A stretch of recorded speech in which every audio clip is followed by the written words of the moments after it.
Hey guys, it's Kristina. So today I wanted to do a different kind of video. I wanted to do a DIY showing you how I made my mirror. I got this idea from YouTube and it was super cheap to make, and you can do the same thing at your house. So don't forget to subscribe to my channel, hit the little notification bell so you're always notified when I post a new video. I showed you guys this mirror on Instagram and everybody was like, oh my god, like you need to do a video. I was like, okay.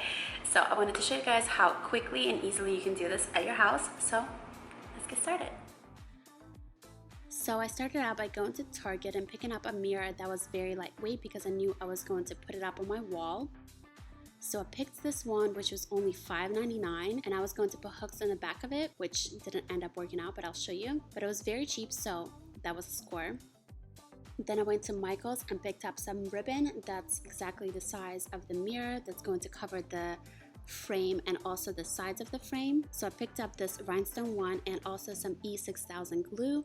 You can get actual real rhinestones probably downtown, but I was so impatient I went to Michael's, which this is probably a better example. If you don't have something like downtown LA, like a fashion district in your city, you can totally pick something like this up in Michael's. So the ribbon was $7.50 and I had a coupon for 40% off, and then the glue was $4.99. So then once I got home, I put down a cardboard so you don't mess anything up like your rug or your bed. Then you just want to take the glue and put it along the frame. Make sure to be careful. I put it in the cracks instead of being zigzag because the ribbon is a little hollow, so I didn't want to see any mess like glue seeping through it, if that makes sense. Then you also want to place the glue along the side of the frame, and then you just want to press down on the ribbon. As you can see, I'm only doing a bit at a time. And then for the sides, I actually took my screwdriver because I did not want to get any glue on my fingers. So I'm glad that I got a huge tube of it because I used so much, and ignored this little tape part because I tried to tape it because I tried to put a hook inside the tape, which did not work. You'll see later how I ended up putting it on the wall. But for the actual side, I tried to hold it down, which was not working. So I ended up just laying the mirror down on its side until it's dry. So I gave it about 30 minutes for each side. And this is when I figured out that I did not have enough for the short sides. I ran out of ribbon. So this was already about midnight, and I figured I'll just go to Michael's the next day and get some more, which it wasn't gonna be done anyway because I want to place the little corner pieces on the mirror anyway. But just a little tip for you, buy enough ribbon so you can finish your entire mirror at once. So I bought some more ribbon the next day and glued that on the short sides, and then you just want to place the mirror against the wall so the sides are all glued down. So just keep doing that until the whole frame is covered. Okay, quick update, the mirror actually fell. So I went and bought these from Michael's. These are actual, things that you use to hang things up and not use a double-sided tape like I did. So we're gonna try this out, see if it works. I mean, it should, so I just wanted to let you guys know because the mirror doesn't have a thing for it to hook onto. Like, I should have got probably a mirror that has a hook, but it's okay. Okay, so just put 4 of these strips along the top, and they're kind of like Velcro, so it just kind of clicks in place. So hopefully this sticks. I put like 4 across the top, and I still have 2 more. These are 2 pairs obviously, so they click to each other. So I'm gonna leave these just in case, but hopefully this stays on and doesn't fall off.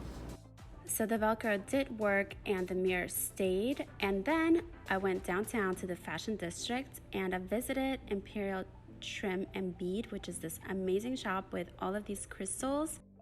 They have literally tons and tons of cool stuff there. So I ended up looking around, and the best fit for my mirror for the size of the corners were these little brooches. These ones here. They were so beautiful, very affordable, so I love that. And they have tons and tons of other cool stuff. They have sparkly fabrics for you to make things out of. So as you can see, I could have easily gotten this for my mirror as well. So these are the 4 brooches that I ended up getting. They were $2.50 each, and the back of them had the hooks for your clothing. But the owner, Benjamin, was kind enough to take the back off of them with pliers because I don't even own pliers. I don't know how I would have done that by myself. So that was super nice of him.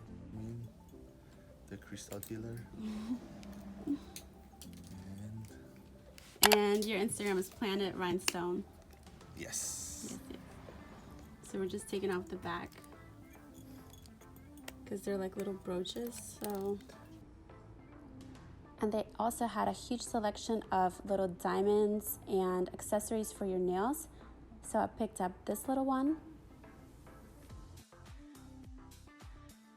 So these are the crystals I got. They're so beautiful. I'm gonna use this one to put it on a dress or like a plain shirt or something like that. So I wanted to get that one. This was like $58. And then I got these little rhinestones for nails, doing nail art. They were $2. And then I got these four for the mirror. They were $2.50 each. And I asked them to take the back off because they were brooches, but he took some pliers and took the backing off for me, which was super sweet. So I can use these on my mirror now because I told him that's what I was making. So I love these, so gorgeous. So then I just took my E6000 glue, put it on the back of each brooch and placed it on the corners, which first, before you glue anything down, you want to make sure they're facing the way that you want them to face and they're all symmetrical. And I just left that to dry overnight. So I took the mirror down off the Velcro and I put the brooches on, which is amazing. The Velcro holds up really well. And I put the brooches on and just left it to dry overnight. Look, you guys, how pretty. I love it. I'm so glad I did this project. So this is the final results. So pretty. I am in love. Ah, there's my pop socket. K3 chocolate. This is so beautiful. I love it. So from the extra ribbon, I ended up making a choker and 2 bracelets, and also I put the rhinestones on my little light for my phone. So if you guys want to see a video on these, just let me know. So I hope you guys enjoyed my video. Thank you so much for watching. Don't forget to hit subscribe. And if you have any questions, leave them in the comments down below, or just add me on Instagram and DM me, or comment on there. I'm on there like literally 24/7. And I will link all the materials and stuff for you guys down below in the info box if you want to shop online and get them. Love you guys. And I'll see you in my next video. Bye.